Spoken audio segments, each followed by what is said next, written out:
What's up guys, and welcome back to the Certified Cloud Security Professional mini-series. In this video, we're going to go over Chapter 8, Operations Elements, Exam Essentials, as well as the review questions from the official study guide. So stay tuned.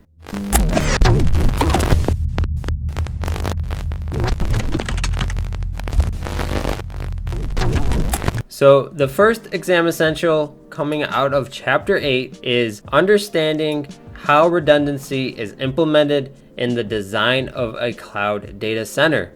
So that includes the facilities, personnel redundancy, which is your cross-training, security redundancy, which is your layered defenses, as well as utility redundancy, things like power, water, and connectivity. The next exam essential is understanding the Uptime Institute tiers, otherwise known as the 4 tiers of data center redundancy. Now, the first tier is little to no redundancy, which is your basic infrastructure. The next tier on top of that is called your redundant site infrastructure capacity components. Now what this means is that critical operations do not have to be interrupted for scheduled replacements or maintenance of any of the redundant components.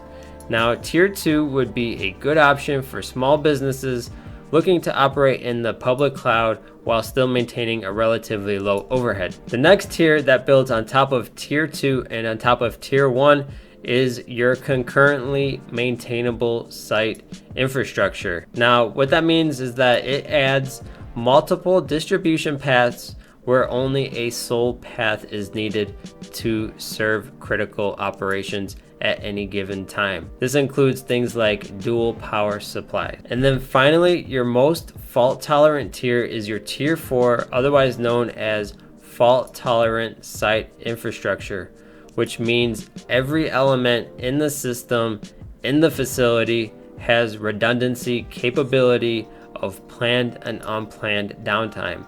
And obviously, tier 4 builds on top of tier 3, on top of tier 2, on top of tier 1. The next exam essential is understanding the difference between SAST and DAST. So SAST is called your Static Application Security Testing, otherwise known as your white box testing, and benefits include direct and early assessment of potential flaws before an application hits the production environment. Now, the downside of SAST is that it requires a great deal of specific knowledge of a particular set of code, as well as expert knowledge of potentially negative outcomes. So SAST is usually performed by contracted personnel on a small case basis. Keep in mind that applications should never be tested by developers who wrote them, because there is a high probability that the developers will miss errors they've made, or that they will be understandably biased toward their own creation, which in turn would pose a conflict of interest and violate the principle of separation of duties. And then there is DAST, otherwise known as your Dynamic Application Security Testing. This doesn't relate to reviewing source code. Instead, it reviews the outcomes of an application as it's executed in runtime. And this type of testing is referred to as your black box testing. So there's not that many exam essentials out of Chapter 8. So make sure you have a good understanding of cloud data redundancy, Uptime Institute tiers, and application security testing. Now let's move into the chapter review questions. Question 1. The lowest tier of data center redundancy according to Uptime Institute is what? A1, B2, C3, or is it D4?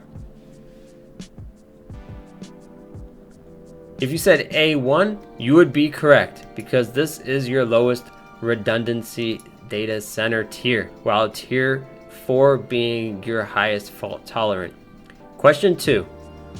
Who should not be involved in application security testing? Is it your QA team members, your testing contractors, your user community representatives, or developers of the application? If you said developers of the application, you would be correct because they should never be involved in application security testing when they wrote the code themselves. Question 3. Which of the following is not a feature of SaaS? Is it A, source code review, B, team building efforts, C, white box testing, or D, highly skilled, often expensive outside consultants? Now, if you said B, team building efforts, you would be correct because that has nothing to do with static application security testing. What SaaS does do is source code review, also known as white box testing, and it's required by highly skilled, often expensive outside consultants. Question 4. Which of the following is not a feature of DAST? A, testing in runtime, B, user teams performing executable testing, C, black box testing, or D, binary inspection? Now, if you said D, binary inspection, you would be correct because this refers to SAST. All these other options does refer to dynamic application security testing. Question 5. What type of redundancy can we expect to find in a data center of any tier? A, all operational components, B, emergency egress, C, full power capabilities, or D, permanent uptime? If you said B, emergency egress, you would be correct because human safety is always the top priority. Question 6. If a hospital is considering using a cloud data center, which Uptime Institute tier should it require? A2, B4, C8, or DX? Now, if you said B4, you would be correct because this is the highest fault tolerant tier in the Uptime Institute, which a hospital would require. There is no tier 8, there is no D tier X. Question 7. What is often a major challenge to getting both redundant power and communication utilities connected? A, expenses, B, carrying medium, C, personnel deployment, or D, location of many data centers? Now, if you said D, location of many data centers, you would be correct because that is often the most major challenge when it comes to getting both redundant power and communication utilities connected. Question 8. Which of the following is generally not a high priority aspect of physical security in the planning and design of a cloud data center facility? A, the perimeter, B, vehicle approach and traffic, C, fire suppression, or D, elevation of drop ceilings?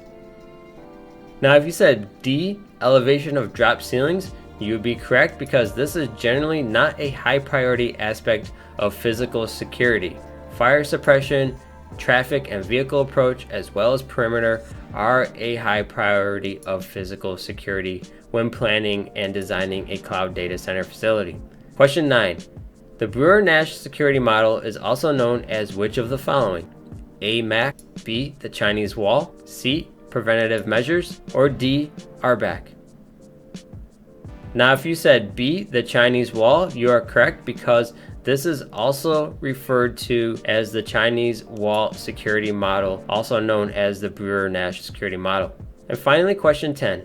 Which of the following techniques for ensuring cloud data center storage resiliency uses encrypted chunks of data? A, cloud bursting, B, RAID, C, data dispersion, or D, SAN? Now, if you said C, data dispersion, you would be correct. And that does it for the exam essentials and review questions for Chapter 8, Operations Elements. Thanks for watching. Make sure you hit that CCSP like button and let me know if you're taking the exam, and stay tuned for Chapter 9, Operations Management, Exam Essentials, as well as review questions coming up next.